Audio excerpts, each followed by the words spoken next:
पड़ेगी, इसके लिए मेहनत करने की आपको जरूरत नहीं पड़ेगी, इसके लिए रात भर जागने की आपको जरूरत नहीं पड़ेगी, इसके लिए कुछ नहीं करना पड़ेगा। क्या करना पड़ेगा? वो 4 चीजें अजय हदीस में आपके सामने रखता हूं। यहूदियों का बहुत बड़ा आलिम था, वो अभी इस्लाम कबूल नहीं किया, अभी वो मुसलमान नहीं हुआ। नाम क्या? अब्दुल्ला बिन सलाम। अब्दुल्ला बिन सलाम यहूदियों का बहुत बड़ा आलिम। वो कहते हैं कि जब मुहम्मदुर रसूलुल्लाह सल्लल्लाहु अलैहि वसल्लम मदीने के अंदर तशरीफ लाए, मक्का से मदीने के अंदर तशरीफ लाए हिजरत करके, तो लोग ना नबी के बारे में तरह तरह की बातें करके रखे थे कि नबी तो पागल है, नबी दीवाना है, मोहम्मद ये है, मोहम्मद फलाना है, मोहम्मद ढिमकाना है। नबी की शान में लोग तरह तरह की बातें फैलाए हुए थे। तो हजरत अब्दुल्ला बिन सलाम कहते हैं कि जब रसूल नबी जब मदीने के अंदर तशरीफ लाए तो सब कोई नबी को देखने के लिए दौड़ पड़े। मैं भी पीछे पीछे गया ये देखने के लिए कि जरा मैं भी देखूं कि जिस इंसान के बारे में लोग इतना बुरा भला कहते हैं, लोग जिनके बारे में इतना कुछ कहते हैं, जरा मैं भी देखूं कि मोहम्मद कौन है, मोहम्मद दिखते कैसे हैं, मोहम्मद अपने लोगों को क्या बताते हैं, क्या तालीम देते हैं। हजरत अब्दुल्ला बिन सलाम इस गर्ज से वो भी पीछे दौड़ पड़ा। अब्दुल्ला बिन सलाम ने जब नबी को देखा, पहली नजर जब उस पर पड़ी, देखते ही अब्दुल्ला बिन सलाम ये चीख पड़ा, अल्लाह की कसम, ये चेहरा जो चेहरा मैं अपनी आंखों से देख रहा हूं, ये चेहरा किसी कज़्ज़ाब का, किसी झूठ बोलने वाले का चेहरा नहीं हो सकता। अब्दुल्ला बिन सलाम ने देखते ही नबी से कहा था।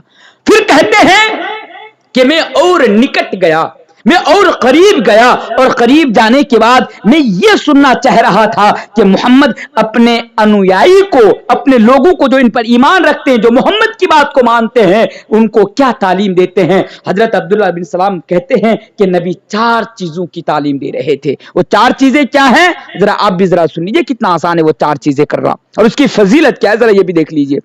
हजरत अब्दुल्ला बिन सलाम कहते हैं कि जब मैं गया तो नबी लोगों को ये तालीम दे रहे थे, ऐ मुसलमानों, ऐ मेरी उम्मत के लोगों सुनो, अफसुस सलाम, तुम सलाम को आम करो, अफसुस सलाम, सलाम को फैलाओ, सलाम को आम करो।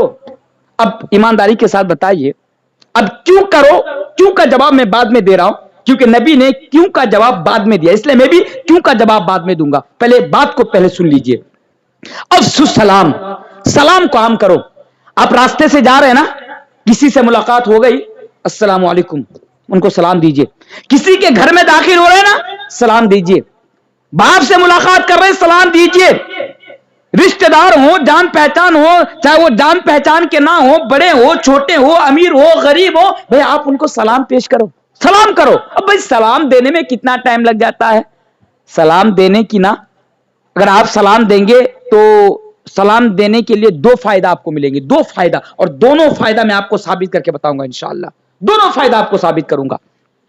सलाम करो। लेकिन आज ना हमारा यह हाल है कि जब हम किसी से बात करते हैं, चाहे दोस्त हो या किसी से हो, तो good night, good morning, good evening, good afternoon, या आदाब वगैरह पता नहीं क्या क्या, आज तो कुछ कुछ मुसलमान नमस्ते वगैरह भी, इन लफ्जों का भी इस्तेमाल कर लेते हैं। तो बहरे कैफ मेरे भाइयों, दुनिया की कोई भी चीज ना सलाम की जगह नहीं ले सकती है। सलाम को आम कीजिए। सलाम करने के 2 फायदे हैं। हाँ, मैं बता रहा था, हमारे समाज में, हमारे गांव में यह भी होता है। क्या होता है? अब मान लीजिए रास्ते से आप जा रहे हैं, हमारे गांव का कोई मास्टर जी आ रहा है, हम मास्टर को सलाम करते हैं।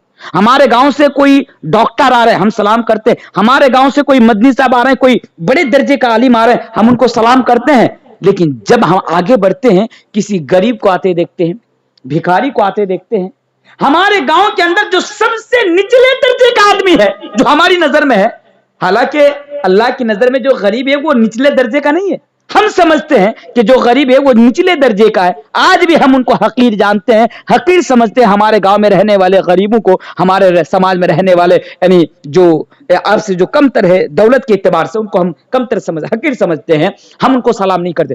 और आप देखिए, जब सुबह हो गया, आप मेरी बातों का अंदाजा लगाइएगा और जरा देख लीजिएगा कि आप मिठाई की दुकानों पर जाइए, आप बैठे रहिए, अगर वहां पर कोई हमारे गांव का नेता, सरपंच, हालांकि सरपंच 4 इधर जर्दा दे के पान डाला, वो ऐसा ऐसा कर रहा है, सलाम देने का, उनको जवाब देने का तरीका भी आज उसको मालूम नहीं है। लेकिन हाँ भाई साहब, वो मुखिया है, सरपंच है, वो ये है, फलाना है, ढिमकाना है, وہ چائے کی دکانوں پر بیٹھے, جو بھی جاتے سرپنچ صاحب السلام علیکم السلام علیکم, لیکن بے غیرت آپ اس کو دیکھیں گے کہ وہ کتنا بڑا بے غیرت انسان ہے کہ اس کے بغل میں اور ایک غریب آدمی بیٹھا ہے تو اس کی زبان سے اب سلام نہیں نکلتا ہے. یہ حال ہے آج ہمارا. نبی نے بیان فرمایا تھا کہ قیامت کی نشانیوں میں سے ایک نشانی یہ بھی ہے کہ لوگ صرف لوگوں کو پہچان پہچان کر سلام کریں گے. پیار آج وہ علامت ہمارے اندر موجود نہیں, ایسا نہیں ہونا چاہیے. سلام کیجئے. سلام کرنے کے دو فائدے ہیں. ایک فائدہ تو یہ ہے جو میرے موضوع سے تعلق نہیں رکھتا ہے لیکن پھر بھی میں بتا کر چلا جاتا ہوں, سلام دینے سے آپس میں محبت بڑھتی ہے, سلام دینے سے دشمنی ختم ہو جاتی ہے. اور آپ اس کو آزما کر کبھی دیکھ لیجئے گا, آپ کا پڑوسی ہے نا, کبھی آپ سے بات نہیں کرتا, کبھی آپ سے بات نہیں کرتا. آپ کے گاؤں کا کوئی آدمی ہے نا, کبھی بھی آپ سے بات نہیں کرتا. راستے سے جا رہا ہے, گھر کے قریب بیٹھا ہے, راستے کے کسی کنارے پر بیٹھا ہے, آپ وہاں پر جائیے میرے بھائیو, یہ سلام کی برکت ہے کہ اگر وہ 15 سال سے اگر وہ آپ سے بات چیت نہیں کر رہا, آپ اس کے پاس جائیے اور جا کر ان سے کہیے السلام علیکم, مسکراتا ہوا چہرہ لے کر اس کے پاس جا کر کہیے السلام علیکم. دیکھیں گے ایک سلام برسوں کی دشمنی ختم کر دے گا انشاءاللہ. انشاءاللہ ایک سلام برسوں کی دشمنی ختم کر دے گا.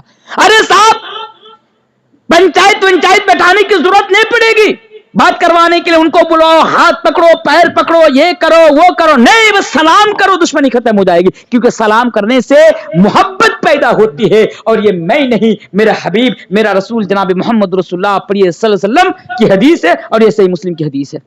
اللہ اکبر. اچھا بات لمبی ہو رہی ہے, مجھے بات ختم بھی کرنی ہے نا سے. اچھا اور بھی چلانا ہے کیونکہ میں آدھا گھنٹہ کے لیے آیا تھا 10:30 بجے تک کے لیے, لیکن پھر بھی 11 بجنے کو ہیں, 11 بج چکا ہے.